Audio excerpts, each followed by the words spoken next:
بسم اللہ الرحمن الرحیم۔ السلام علیکم ورحمۃ اللہ وبرکاتہ۔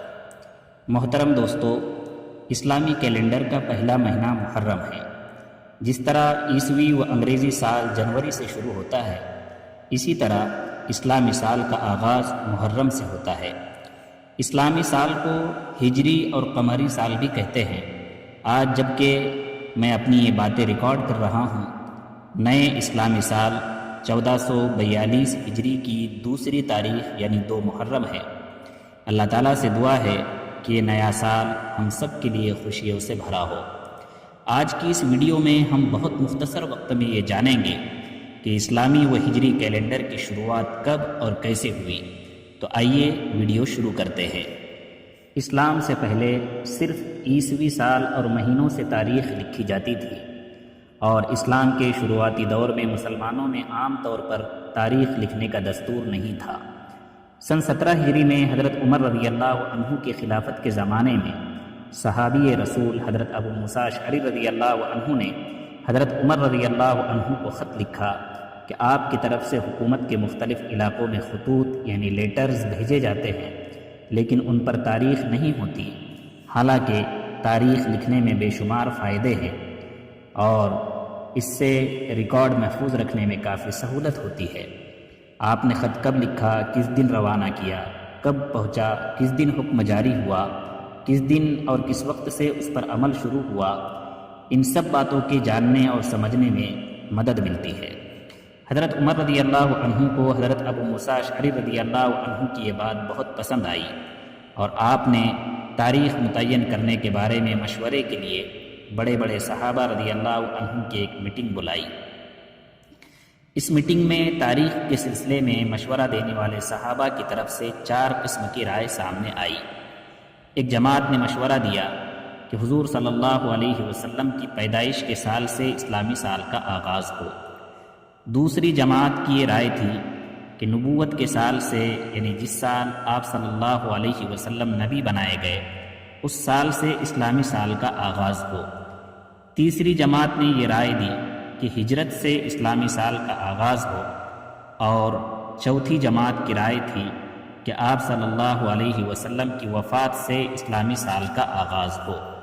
چاروں قسم کی رائے سامنے آنے کے بعد ان پر صحابہ رضی اللہ عنہم کے درمیان باضابطہ مذاکرہ ہوا، اور غور و خوض کے بعد حضرت عمر رضی اللہ عنہ نے یہ فیصلہ سنایا کہ آپ صلی اللہ علیہ وسلم کی پیدائش اور نبوت کی تاریخ اور دنوں میں اختلاف ہے، جس کی وجہ سے پیدائش یا نبوت سے اسلامی سال کے آغاز کرنے میں اختلاف سامنے آ سکتا ہے۔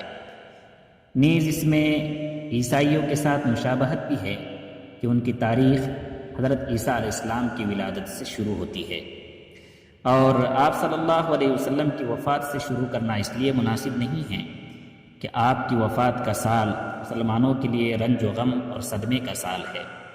اس لیے مناسب یہ ہوگا کہ ہجرت سے اسلامی سال کا آغاز کیا جائے، کیونکہ ہجرت سے حق اور باطل کے درمیان واضح فرق قائم ہوا۔ ہجرت کا سال ہی وہ سال ہے جس میں اسلام کو عزت اور غلبہ ملا۔ یہی وہ سال ہے جس میں نبی کریم صلی اللہ علیہ وسلم اور مسلمان امن و سکون کے ساتھ بغیر خوف و خطرے کے اللہ کی عبادت کرنے لگے، اور اسی سال مسجد نبوی کی بنیاد رکھی گئی جو دین اسلام کے پھیلنے کا مرکز تھی۔ ان تمام خوبیوں کی بنا پر تمام صحابہ کرام کا اس بات پر اتفاق ہو گیا کہ ہجرت کے سال ہی سے اسلامی سال کا آغاز ہو۔ پھر اسی مجلس میں یہ بات بھی سامنے آئی کہ اسلامی سال کا آغاز کس مہینے سے ہونا چاہیے۔ اس سلسلے میں بھی صحابہ کرام رضی اللہ عنہم کی طرف سے 4 قسم کی رائے سامنے آئی۔ ایک جماعت نے یہ کہا کہ رجب کے مہینے سے اسلامی سال سٹارٹ ہو۔ دوسری جماعت کا خیال تھا کہ رمضان کے مہینے سے آغاز ہو، کیونکہ رمضان ہی وہ سب سے افضل مہینہ ہے جس میں پورا قرآن نازل ہوا۔ تیسری جماعت کی رائے یہ تھی کہ محرم کے مہینے سے سال کا آغاز ہو، کیونکہ محرم میں حجاج کرام حج کر کے واپس آتے ہیں۔ چوتھی جماعت نے یہ مشورہ دیا کہ ربیع الاول سے سال کا آغاز کیا جائے، کیونکہ اسی مہینے میں حضور صلی اللہ علیہ وسلم نے ہجرت فرمائی۔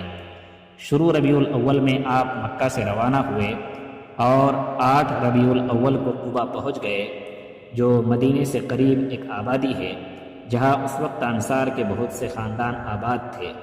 قبا میں 14 دن قیام فرما کر پھر آپ صلی اللہ علیہ وسلم مدینہ روانہ ہو گئے۔ ان 4 قسم کی رائیں سامنے آنے کے بعد حضرت عمر رضی اللہ عنہ نے یہ فیصلہ سنایا کہ محرم سے اسلامی سال کا آغاز ہو، اور اس پر سب کا اتفاق ہو گیا۔ خلاصہ یہ کہ حضرت عمر رضی اللہ عنہ کے دور خلافت میں صحابہ کرام رضی اللہ عنہ کے اتفاق رائے سے اسلامی سال کا آغاز ہجرت سے اور اسلامی مہینے کا آغاز محرم سے مان لیا گیا، اور اسی پر امت کا عمل جاری ہے۔ اسلامی کیلنڈر کو یاد رکھنا اور اسلامی تاریخ کو استعمال کرنا مسلمانوں کی ایک اہم ذمہ داری ہے۔ بہت سے شرعی احکام جیسے روزے، حج، عید اور قربانی وغیرہ کا مدار اسلامی تاریخوں پر ہے۔ ان شرعی احکام پر عمل کرنے کے لیے اسلامی کیلنڈر کا جاننا ضروری ہے۔ قمری و ہجری تاریخ کی اہمیت پر روشنی ڈالتے ہوئے حضرت مفتی محمد شفیع صاحب رحمۃ اللہ علیہ لکھتے ہیں، تاریخ و سال کا حساب چاند و سورج دونوں سے جائز ہے، لیکن اللہ نے احکام کے لیے چاند کے حساب کو پسند فرمایا اور احکام شرعیہ اس پر دائر فرمائے۔